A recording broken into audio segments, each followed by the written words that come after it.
Hello. So, for episode 133 of Confidence Coaching with Heidi Benjaminson, I talk with you about envy and jealousy.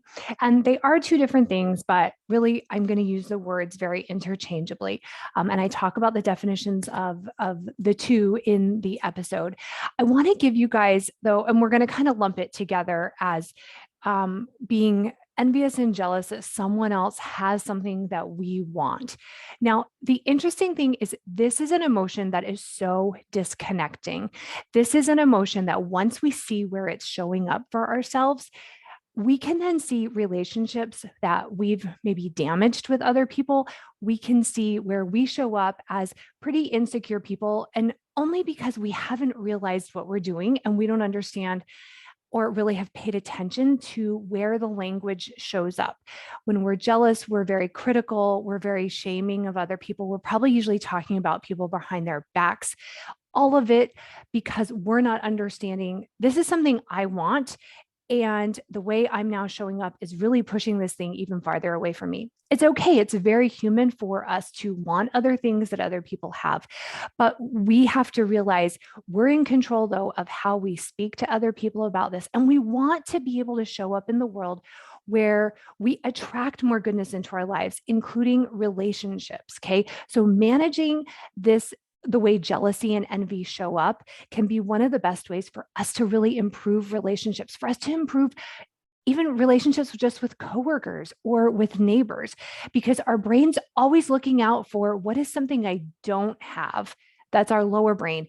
And our confident higher brain can always be stepping in and saying, oh, wait, of course, there are going to be things in the world I don't have, but I actually have the opportunity to have as much as I want. So just understand where it shows up. Again, it's going to be in that criticism. It's in the tone of voice we use. Sometimes sarcasm can be used in the way that it's really going to show up. And you'll notice if somebody doesn't want to share with you the good things that are happening in their life, it's probably because your language with them is one of kind of jealousy, and you're not really happy for them. Okay, so I'm wearing a Martha's Vineyard sweatshirt today. So I want to talk about just an example. I live by Boston. So let's say that one of my best friends just buys a house on Martha's Vineyard. It's possible I could be jealous and want that. I love Martha's Vineyard. My family loves it, right? It's possible I could be like, oh my goodness, I love that. I love the beach. I would love that, right? Let's say if I really wanted that, jealousy might show up that I don't even want to talk to her about it. Maybe behind her back, I'm like talking to my husband about, how can they afford that? That's so expensive, like all these kind of things. If that is what our thought process and all is shaped with, we're then going to show up with so much jealousy. And that person's for sure not going to ask us to go with them, which that wouldn't be very fun. And also, that then just lays like that is what really becomes the emotional, like the footprint of our lives. Okay. So to really break that cycle and to not just be friends with that person, to maybe be able to go and experience that with them, because in general, we want relationships where we can experience life with other people. We want to genuinely be happy for people when good things happen to them.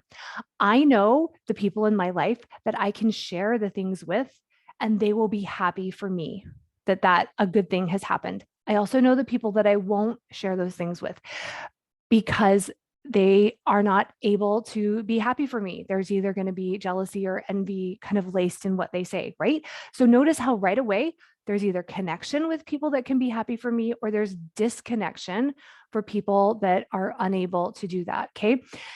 Another way for us to break that cycle is to really manage the comparisons. Our lower brain is designed for comparisons. We're always going to compare, but we have to realize, like, we have to manage that comparison and not be showing up in a world of like, oh no, that person has that, that person has that. If somebody buys a house on Martha's Vineyard, guess what? I have the potential to buy one too if I wanted to. I can have the same things that other people have if I want that. We have to manage the comparisons and remind our brain this is not a zero-sum game in the world. Okay. We have to get really curious.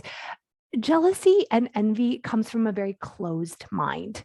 Curiosity opens us up to ask questions. When we're happy for other people and when we can push jealousy and envy aside, we can ask somebody about their awesome house on the vineyard. Where is it? Are you so excited to go? Okay, tell me all about your summer. Are you like, where is the house? Like all of this, like be super curious and happy for people. That breaks the cycle.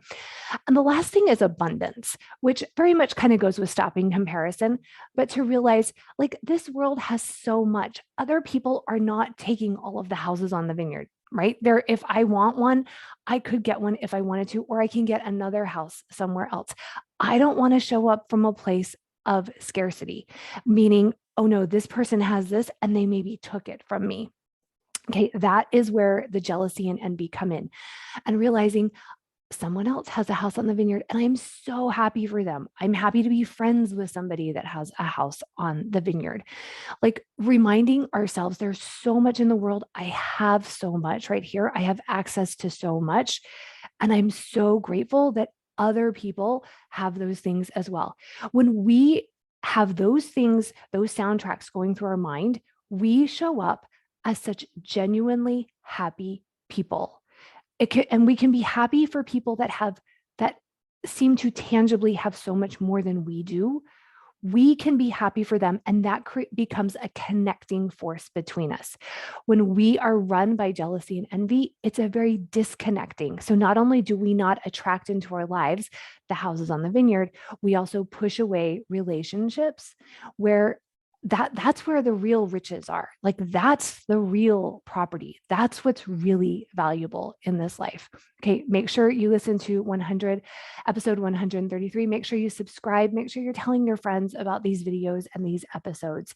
If you would like a free consult call, a free confidence strategy call to see how coaching can help you, so this can be the year that you change your mindset and you start attracting all of this goodness in, make sure you sign up for a consult call at HeidiBenjaminson.com.